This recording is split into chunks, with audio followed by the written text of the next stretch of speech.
พ่อแม่พี่น้องมื้อนี้ก็สนางก็ได้มาถ่ายน้องลื่นเพิ่นกับอันเบาเก้าหักเบาเก้าบ่อยู่มีแต่น้องเมียเพิ่นอยู่นางก็ได้มาถ่ายชีวิตครอบครัวเพิ่นว่าเป็นจังใดมาจังใดก็หาอยู่หากินเพิ่นมาแต่หาหน่อไม้มื้อนี้ก็เพ็ดขี้อ้อยเพิ่นเว้าเพิ่นก็เลยอันนั้นนางก็เลยบ่ได้เข้าไปถ่ายในเฮือนพ่อแม่พี่น้องเพราะว่าน้องเพิ่นยังบ่ได้เมียนเฮือนเมียนชานเพิ่นว่ามันน้องเพิ่นไปหาเฮ็ดหานั่นแต่เช้าเพิ่นหากะมาตอน บางเพลนนี่ชะนางก็เริ่มอยากรบกวนน้องเพิ่นกระท้องเพราะว่าเพิ่นเมื่อยเพื่อนพี่น้องเพิ่นหากมาแต่หาอยู่หากินชวนเบาเก้าเพิ่นกลับไปเฮ็ดเบี้ยเป็นรายวันกรรมกรก็พอได้เงินชื่อข้าวชื่อน้ำถือว่าเพิ่นกะขยันขันแข็งอยู่เพื่อนพี่น้องเบาเก้าเพิ่นเพราะว่าลูกคนที่สามเลยอยู่ในท้องชะนางกับบ่ฮู้ชะนางกับบ่ฮู้มื้อนี้น้องเพิ่นเว้าว่าอัน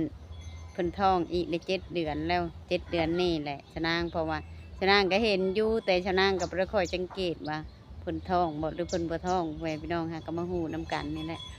อ่ะชั้นคลิปนี้ชะนางก็สิขอขอบมกขอบใจทางเอื้อยทางอยู่ทางต่างประเทศแล้วก็พร้อมด้วยกับป้าน้อยแล้วก็รามาที่ฝากเงินปะน้ำลูกน้ำเต้าลูกเต้าชื่อมีชื่อไข่มาให้น้องลื่นเพิ่นก็ขอให้จุมเจ้าอยู่ดีมีแฮงสุขภาพร่างกายแข็งแรงความเจ็บบ่ให้ได้ความไข้บ่ให้มีเด้อให้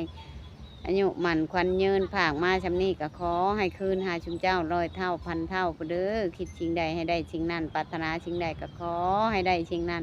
นอนรับให้ได้เงินหมื่นนอนตื่นให้ได้เงินแสนเด้อป้าน้อยเด้อพร้อมด้วยกะรำมาแล้วกับเอื้อยจ้าถูกอยู่บันยืนบันยืนสำหรับคลิปนี้พ่อแม่พี่น้องชะนางกับสิภาคทางพ่อใหญ่ใจะดีแม่ใหญ่ใจะดีทุกท่าน บ่ว่าอยู่ในประเทศหรือต่างประเทศที่เขารับชมและติดตามคลิปของสาวนาง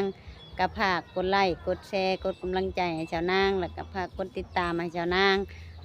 ได้เฮ็ดคลิปต่อๆไปเด้อพ่อแม่พี่น้องตัวใดสาวนางว่าผิดสาวนางก็ขอโทษขออภัยเด้อสำหรับคลิปนี้สาวนางกีฬาไว้ไปแล้วพ่อแม่พี่น้องสาวนางจบไว้จำนี้ก็ท่าไปติดตามอีกคลิปหน้าว่าสาวนางไปทางไหนจะนั่งกาชิทายให้พี่น้องเบิ่งอีกคือเก่าพ่อแม่พี่น้องลาไปเลยเด้อกราบสบายดี